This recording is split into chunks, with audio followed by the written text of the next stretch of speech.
It's Tuesday, March 19, 2024, and you are listening to Uranium Spotlight Podcast, Nuclear's Resurgence in a Clean Energy World, brought to you by Purepoint Uranium Group.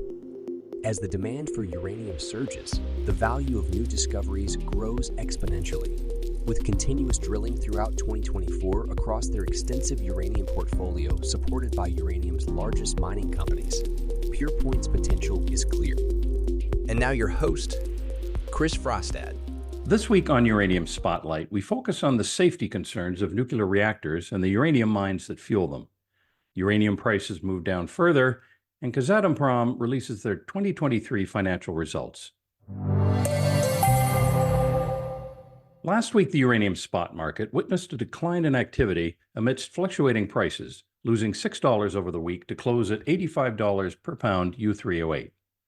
After reaching $100 plus, demand interest plummeted, prompting sellers to reduce their offers to attract buyers. Spot pricing fell from the low 90s to the high 80s early in the week, enticing some buyers back into the market. However, transactions remained sparse until Wednesday when activity picked up, resulting in 5 reported spot transactions with prices falling to $84 per pound. By Friday, the spot price stabilized at $85 per pound after another spot deal was confirmed earlier in the day. Overall, 10 spot transactions were reported for prompt delivery, totaling approximately 1.5 million pounds U3O8 equivalent. Additionally, 2 off-market deals for delivery in the 7 to 12-month spot window were recorded. The total spot volume for March included 19 transactions involving just over 2.9 million pounds U3O8 equivalent. In the uranium term market, although no contract awards were reported, there was off-market midterm activity involving a non-utility entity. Several utilities, both U.S. and non-U.S., are evaluating offers for various delivery periods ranging from 2026 to 2039. Despite some utilities receiving no offers, others are actively engaged in off-market discussions and preparing to enter the mid to longer-term market in the near future. Since the incursion of Russian forces into Ukraine on February 24, 2022, efforts have been underway to maintain safety at Europe's largest nuclear facility. Situated in the midst of conflict, the plant faces frequent shelling from both sides. Despite these challenges, measures such as backup diesel generators have been implemented to prevent potential meltdowns, safeguarding both the plant and nearby communities. The importance of safety cannot be overstated, especially given the perilous conditions in the war-torn region. A meltdown would have catastrophic consequences not only for the nuclear industry, but also for the residents living amidst the chaos, facing the threat of radiation exposure. It's crucial to recognize that nuclear power, when operated correctly, is inherently safe, with fewer accidents and fatalities compared to fossil fuels over similar timeframes. Ukraine's energy minister has vehemently opposed the occupation of the plant, highlighting the worsening safety conditions with each passing day. Additionally, the exclusion of some Ukrainian workers due to their refusal to sign Russian contracts has been criticized. While the International Atomic Energy Agency maintains that the situation at the plant remains stable, albeit precarious, the recent unanimous condemnation of the Russian occupation by the IAEA's Board of Governors underscores the global concern for safety and stability in the region. Last week marked the 13th anniversary of the Fukushima nuclear accident, alongside the Great East Japan earthquake and tsunami. Despite the solemn nature of the occasion, Japan came together in remembrance, with the International Atomic Energy Agency also present to assess progress on decommissioning the affected reactors. According to the IAEA's independent study, treated wastewater is safely being released from the 1,000 special storage tanks at the Fukushima nuclear plant site. However, the fate of the partially melted fuel remains uncertain, as drones sent into the reactor cores encountered challenges like high radiation levels and technical glitches. While the removal of the fuel from the reactors is pending, TEPCO, the plant's owner, aims to extract the first sample later this year. Meanwhile, China's ban on Japanese seafood, prompted by concerns over the plant's wastewater release, has impacted northern Japan's scallop fishermen. On the brighter side, the Fukushima fishing industry has thrived domestically as Japanese consumers support local products in response to the ban. Despite ongoing radiation concerns, progress is visible as people gradually return to the Fukushima area. However, employment opportunities and radiation worries still deter some, with around 20,000 of the original 160,000 inhabitants yet to return. Nonetheless, there's optimism as the area's government notes a growing interest among young people in starting businesses or aiding in reconstruction efforts. In the aftermath of Fukushima, Japan's nuclear industry has undergone rigorous safety measures, reducing the likelihood of similar incidents.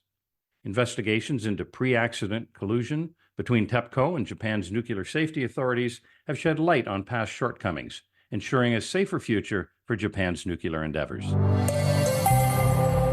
Last week, the Chief Minister of the Indian state of Meghalaya emphasized the paramount importance of safety before considering the resumption of uranium mining in his state. He asserts that any decision must be backed by a comprehensive scientific investigation and inclusive public consultation. Highlighting the potential risks involved, the Chief Minister acknowledges the presence of a substantial lobby advocating for the revival of uranium mining within the province. Despite this pressure, he stands firm on the necessity of scientific scrutiny and public consensus.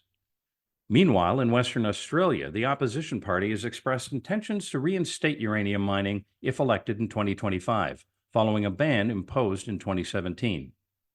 Opposition leader Libby Matam clarifies that while uranium mining may resume, nuclear power will not be introduced within the province, with mined uranium designated solely for export.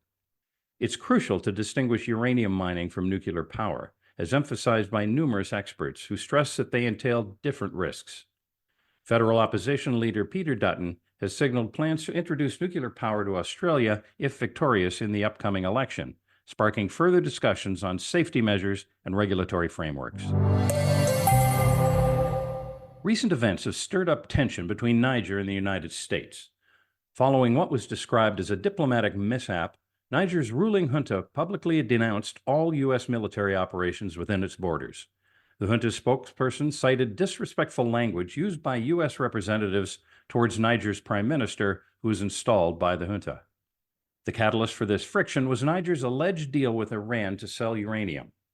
While it's unclear whether the uranium would fuel Iran's nuclear ambitions, recent developments, including Iran's increased acquisition of fissile material and the initiation of a second reactor, raise concerns. For Niger, selling uranium to a nation potentially involved in nuclear weapons development could have significant repercussions. The country, already facing scrutiny as a pariah state following a military takeover in 2023, risks further isolation. Moreover, the future of uranium mining in Niger hangs in the balance. Sanctions have limited access to essential chemicals for miners. Despite this, mining operations persist, signaling resilience in the face of challenges. NAC Kazatomprom, the world's largest producer of uranium based in Kazakhstan, last week announced a significant surge in its full-year profits for 2023. The company reported a net profit of $1.29 billion, marking a substantial increase from the previous year. This surge in profits has been attributed to soaring uranium prices, which more than doubled throughout 2023. The global demand for uranium has been on the rise, driven by a growing shift towards cleaner energy sources and the increasing importance of nuclear power in combating climate change. Recent pledges, such as the agreement signed by 22 countries at the COP28 Climate Summit to triple nuclear capacity by 2050, further underline the significance of uranium in the global energy landscape. However, despite the growing demand, Kazatomprom has warned that global output may not be sufficient to meet market demands beyond 2030. Factors such as geopolitical uncertainties, inflationary pressures, and supply chain challenges are expected to exacerbate this situation. The surge in uranium prices had a substantial impact on Kazatomprom's financial performance, with revenue rising by 43% and operating profit rising by 49%. While the company remains optimistic about its production targets for 2024, it has highlighted challenges such as scarcity of sulfuric acid, which is used in the leaching process for uranium extraction. Despite ongoing geopolitical tensions and sanctions against Russian banks, Kazatomprom has stated that its operations have not been significantly impacted. However, the company acknowledges the volatility in the uranium spot market and currency exchange rates as a result of market uncertainty.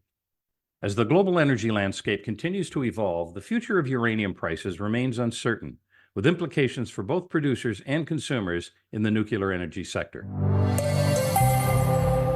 And that wraps up your Uranium Spotlight coverage for this week.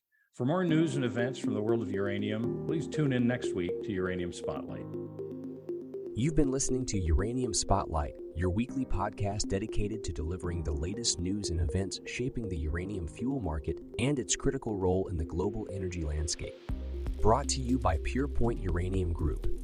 Purepoint actively operates a portfolio of advanced uranium projects in the world's richest uranium district and has established partnerships with some of the largest uranium suppliers worldwide. While our passion for this subject is undeniable, it's essential to clarify that the information presented here is not investment advice. Instead, our goal is to offer an unbiased and comprehensive review of recent events that could impact uranium prices. Join us again next Tuesday for Uranium Spotlight.